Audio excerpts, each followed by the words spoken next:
नमस्कार दोस्तों, आज हम फिर हाजिर हैं 4 मई 2023 का करंट अफेयर लेकर। आशा है कि हमारे द्वारा दिए गए करंट अफेयर्स के प्रश्न आपको पसंद आ रहे होंगे और आपके काम के होंगे। आपका सहयोग हमें मिल रहा है। आप हमें लाइक्स और सब्सक्राइब कर रहे हैं, इसके लिए हम बहुत बहुत धन्यवाद देते हैं आपका। और करंट अफेयर की क्लास शुरू होने से पहले हम पिछले वीडियो में जो प्रश्न देते हैं उससे के संबंध में बात करते हैं और आपसे निवेदन करते हैं कि उसका आंसर कमेंट बॉक्स में दें। सभी लोग, बहुत लोगों ने दिया है और देते हैं और लगभग सभी के आंसर सही होते हैं। आइए देखते हैं कि कल का प्रश्न क्या था। कल का प्रश्न था, वर्ल्ड चेस चैंपियनशिप का 2023 के विजेता कौन रहे। चार ऑप्शंस दिए थे, Ian नेपोमनियतवी, Ding Liren, Vishwanath Anand और मैग्नस कार्लसन।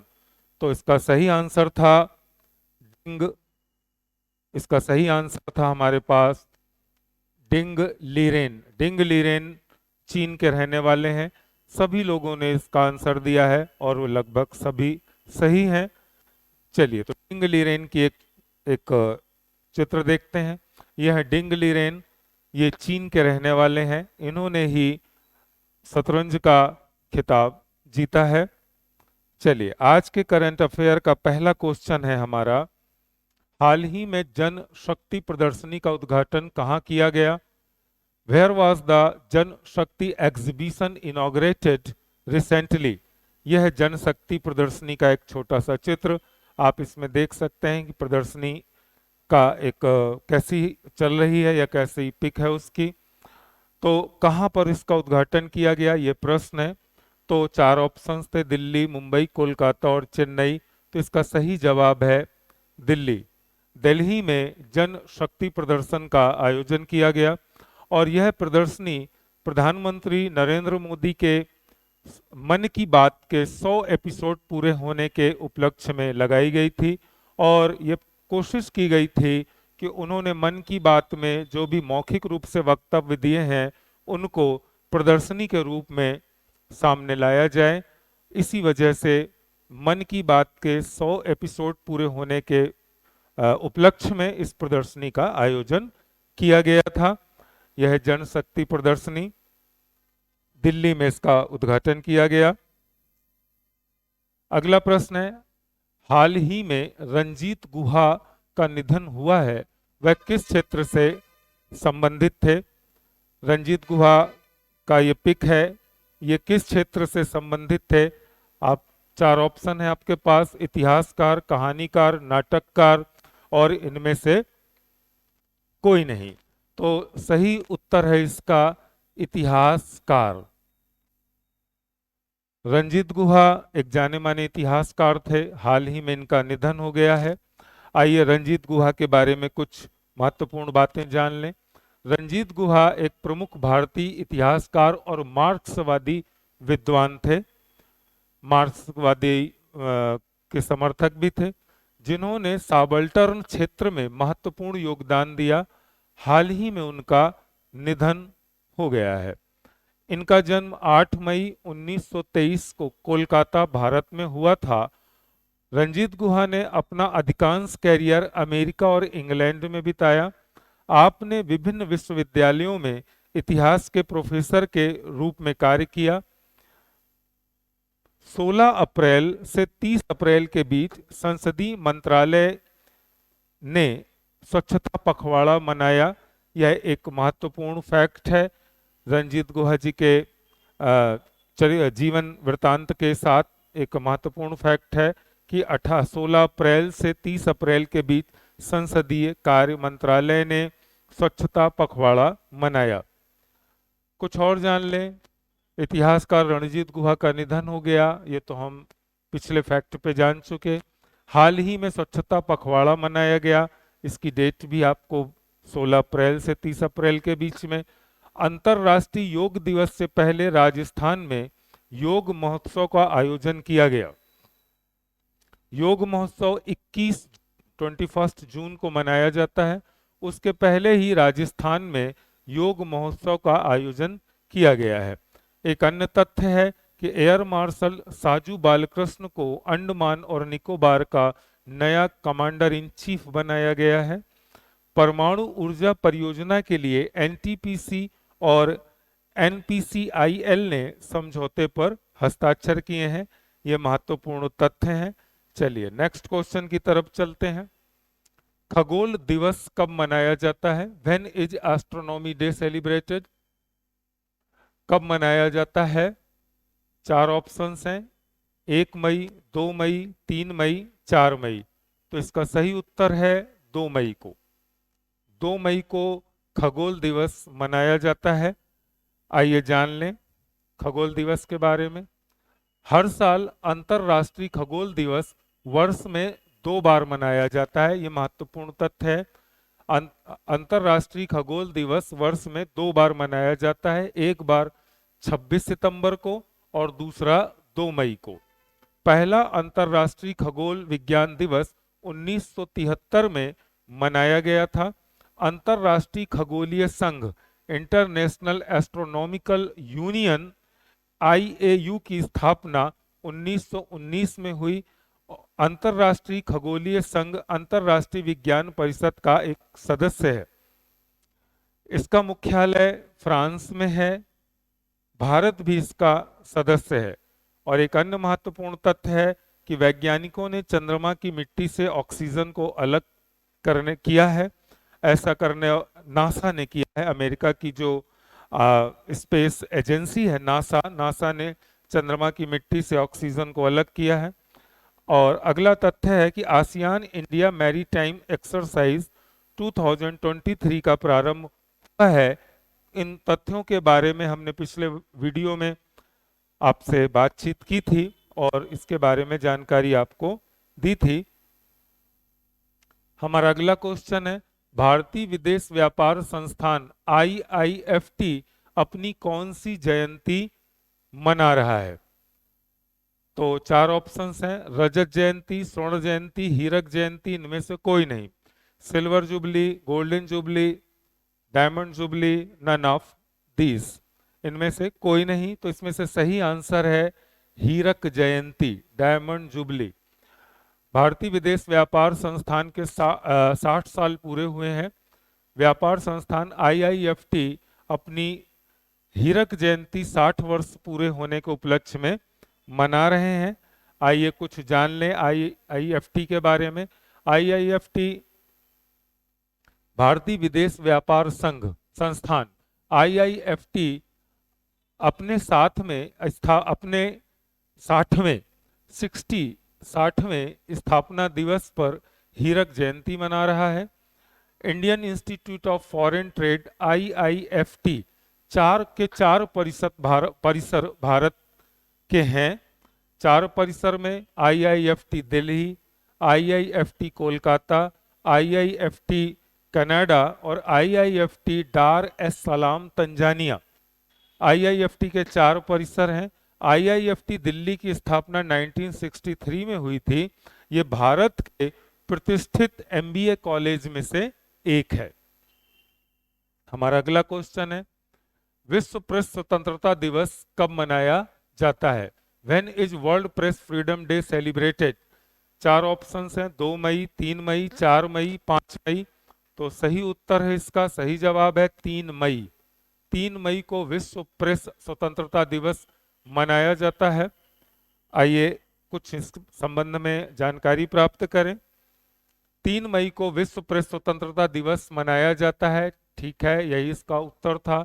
यह दिवस क्यों मनाया जाता है? यह दिवस प्रेस की स्वतंत्रता और मौलिक मानव अधिकारों के रूप में अभिव्यक्ति की स्वतंत्रता के महत्व के बारे में जागरूकता बढ़ाने के लिए मनाया जाता है। विश्व प्रेस स्वतंत्रता दिवस सरकारों को मानवाधिकार की सार्वभौमिक घोषणा 1948 के 1948 के अनुच्छेद 19 के तहत परिभाषित अभिव्यक्ति की स्वतंत्रता के अधिकार का सम्मान करने के लिए और उसे बनाए रखने के लिए उनके दायित्व की याद दिलाता है। विश्व प्रेस स्वतंत्रता दिवस, इस दिवस को मनाने का उद्देश्य प्रेस की स्वतंत्रता की बुनियादी सिद्धांतों का जश्न मनाना, दुनिया भर में प्रेस स्वतंत्रता की स्थिति का आकलन करने और हमलों के खिलाफ मीडिया का बचाव करना है और उन पत्रकारों को श्रद्धांजलि देना है जिन्होंने अपना कर्तव्य निभाते हुए अपनी जान दे दी। दिसंबर 1993 में यूनेस्को के आम सम्मेलन की सिफारिश के बाद संयुक्त राष्ट्र महासभा ने 3 मई को विश्व प्रेस स्वतंत्रता दिवस के रूप में घोषित किया था। अब हर साल दुनिया भर में इसी दिन विश्व प्रेस स्वतंत्रता दिवस मनाया जाता है। कुछ और अन्य महत्वपूर्ण तथ्य देख लें। बांग्लादेश में विकास, कनेक्टिविटी और आपदा तैयारी के लिए परियोजनाओं को 2.25 माने 2.25 बिलियन अमेरिकी डॉलर के समर्थन के लिए विश्व बैंक के साथ समझौते पर हस्ताक्षर किए हैं। लेटेस्ट जानकारी है कि भारत ऑस्ट्रेलिया को पीछे करके आईसीसी रैंकिंग में नंबर 1 टेस्ट टीम बन गया है। नेक्स्ट क्वेश्चन है, स्टोन ऑफ इस्कॉन क्या है? What is the stone of ISKCON? 4 options हैं, पत्थर का टुकड़ा, शाही प्रतीक, हाथ की अंगूठी और इनमें से कोई नहीं। तो इसका एक सही आंसर है पत्थर का एक टुकड़ा है वो। अब इसका क्या महत्व है प्रश्न के रूप में अगर आया है तो जरूर महत्वपूर्ण कुछ तथ्य होंगे इसके पीछे। तो आइए जान लें कि पहले स्टोन ऑफ इस्कॉन है क्या। यह है स्टोन ऑफ इस्कॉन और यह है एक राजगद्दी जिस पर यह स्टोन ऑफ इस्कॉन लगाया जाता है। आइए कुछ तथ्य जान लें, फिर एक बार पिक को हम देख लेंगे। The stone of ISKCON 150 kilogram का लाल बलुआ पत्थर का स्लैब है, टुकड़ा है, जिस पर कुछ निशान हैं, जिसे स्कॉटलैंड की राजशाही और राष्ट्रीयता के एक पवित्र ऐतिहासिक प्रतीक के रूप में देखा जाता है। इस पत्थर का एक समृद्ध इतिहास है और सदियों से इसे उद्घाटन में इसका इस्तेमाल किया गया है। सम्राट इस पर बैठकर राजा के रूप में अपने कार्यकाल की शुरुआत करते हैं। जब भी स्कॉटलैंड में या इंग्लैंड में कोई नया राजा या रानी बनता है तो इस पत्थर पर बैठ करके वो अपने कार्यकाल की शुरुआत करते हैं। ये बहुत पवित्र उनके लिए है। 6 मई 2023 को चार्ल्स थर्ड का राज्याभिषेक समारोह लंदन के वेंटमिंस्टर में होने वाला है। The stone of ISKCON Scottish राजशाही और राष्ट्रीयता का प्रतीक माना जाता है। यूके में स्कॉटलैंड भी है, इसलिए स्कॉटिश शब्द बार बार आ रहा है।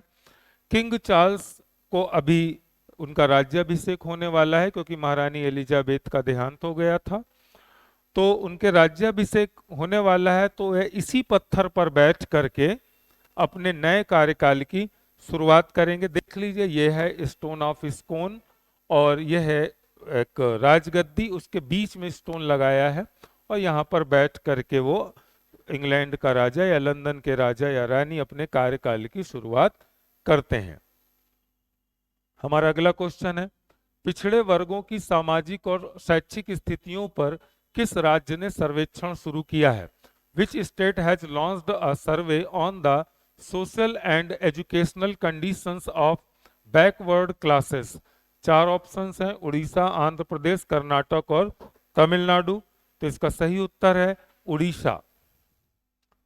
उड़ीसा में पिछड़े वर्ग की सामाजिक और शैक्षिक स्थितियों पर सर्वेक्षण शुरू किया गया है। आइए कुछ जान लें। उड़ीसा राज्य पिछड़ा वर्ग आयोग SCBC ने पिछड़े वर्गों की सामाजिक और शैक्षिक स्थितियों पर एक सर्वेक्षण शुरू किया है जो 1 मई से शुरू हुआ है और 27 मई तक चलेगा। यह सर्वेक्षण राज्य के लिए अपनी तरह का पहला सर्वेक्षण है। यह शैक्षणिक स्थिति, व्यवसाय और वैवाहिक स्थिति जैसे विभिन्न संकेतकों पर पिछड़े वर्गों से संबंधित वर्गों से डाटा एकत्रित करेगा, आंकड़े एकत्रित करेगा। चलिए हमारा अगला क्वेश्चन है, हाल ही में चीफ इकोनॉमिस्ट आउटलुक रिपोर्ट किसने जारी की है? Who has released the chief economists outlook report recently? चार ऑप्शंस हैं, WEF, WMO, WWE, इनमें से कोई नहीं।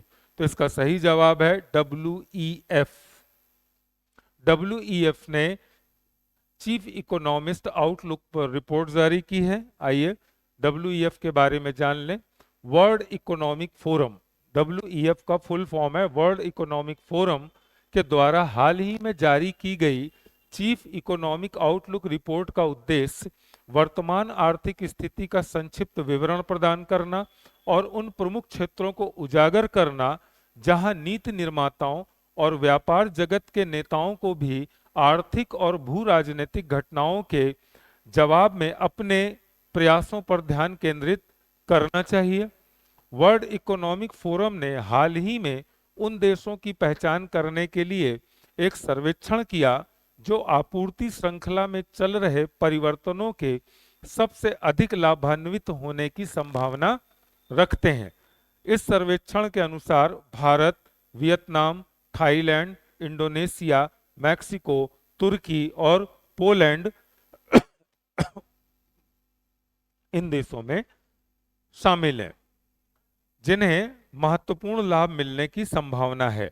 WEF वर्ल्ड इकोनॉमिक फोरम के सर्वेक्षण में पाया गया कि 45% मुख्य अर्थशास्त्री 2023 में वैश्विक मंदी की संभावना मानते हैं।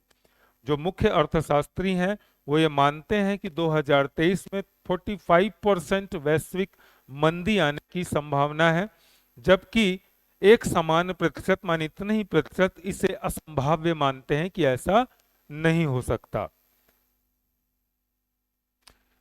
WEF की स्थापना 1971 में यूरोपियन प्रबंधन के नाम से जिनेवा में हुई। जिनेवा विश्वविद्यालय में कार्यरत प्रोफेसर क्लास एम स्वाब द्वारा की गई। Professor Klaus M Schwab Geneva विश्वविद्यालय में प्रोफेसर थे। उन्होंने 1971 में यूरोपियन प्रबंधन के नाम से WEF की स्थापना की थी। इसका मुख्यालय स्विट्जरलैंड में है। WEF के अध्यक्ष बोर्गे ब्रेंडे हैं वर्तमान में, और इसमें कुल तो 30 सदस्य देश हैं। चलिए नेक्स्ट क्वेश्चंस देखते हैं। हाल ही में किसने बिजनेस रेडी प्रोजेक्ट जारी किया है? Who has recently released business ready project? चार ऑप्शंस हैं, world bank, reserve bank, UNO, इनमें से कोई नहीं। तो सही जवाब है वर्ल्ड बैंक। वर्ल्ड बैंक ने हाल ही में बिजनेस रेडी प्रोजेक्ट जारी किया है। आइए जान लें। विश्व बैंक समूह ने हाल ही में बिजनेस रेडी नाम की एक नई परियोजना शुरू की है। इसका उद्देश्य दुनिया भर की अर्थव्यवस्थाओं में व्यापार और निवेश के माहौल का आकलन करना है।